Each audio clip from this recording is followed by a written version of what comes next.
ఇది ఈరోజు నేను చెప్పేది సొరకాయ వడియాలు.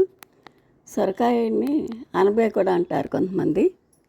ఈ సొరకాయ వడియాలు ఎలా పెడతారంటే బాగా కడిగేసుకోవాలి. బూడిద గుమ్మడికాయ ఎలాగా మొత్తం గింజలు వేసుకుంటాం, పెంక వేసుకుంటాం, అంతా అలాగే వేసేసుకోవచ్చు దీనికి కూడా అని. అలాగే చిన్న ముక్కలు కట్ చేసుకోవాలి. సేమ్ బూడిద గుమ్మడికాయ వడియాలు ఎలా పెట్టుకుంటామో అట్లాగే ఉంటుంది ప్రొసీజర్ అంతా అని. కాతే ఒకళ్ళ దగ్గర చూసి నేను ఇది కూడా పెడదాము, బాగుంటే పెడదాం అన్నట్టు వీడియో తీశాను. బాగపోతే మానేద్దాం అనుకున్నా, కానీ బాగా వచ్చినాయి, టేస్ట్ కూడా బాగుంది.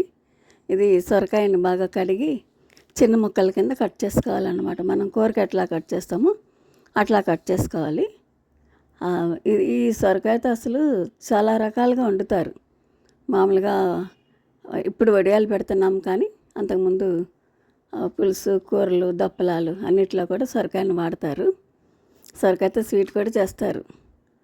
అయితే ఇప్పుడు ఇది వడియాలు చూపిస్తున్నాను అన్నమాట. దీంతో ఇది ముక్కలు కట్ చేసుకుని ఒక స్పూను సాల్ట్ వేసుకొని బాగా పిసికి కలిపి గుడ్డను మూట కట్టాలన్నమాట.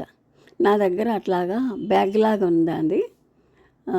దాంట్లో వేసి బాగా ముడేసి బాగా నొక్కితే అదిగో నీరు ఎట్లా వస్తుందో చూడండి. బాగా నీరు ఊరిపోద్ది అనమాట. అసలు మామూలుగానే సొరకాయ నీరు, ఇంకా ఉప్పు వేసేసరికి బాగా నీరు వచ్చేస్తుంది కదా. అట్లా నొక్కి కొలిది దాంట్లో నీరు వచ్చేస్తుంది.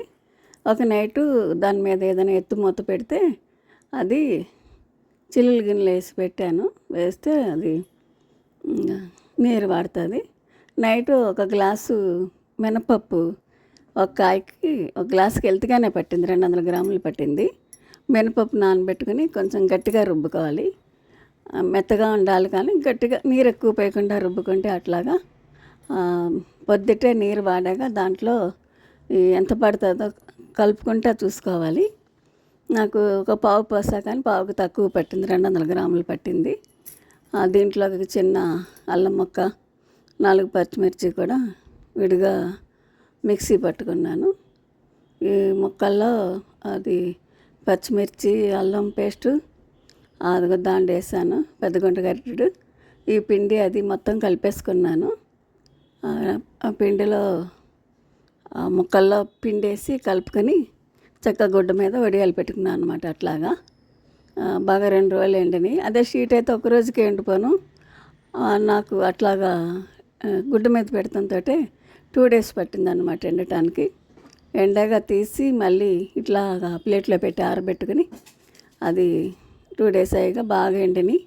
అట్లా కొంచెం లో ఫ్లేమ్లో ఎప్పుకోవాలి, ఎక్కువ ఫ్లేమ్ అయితే మాడిపోతుంది.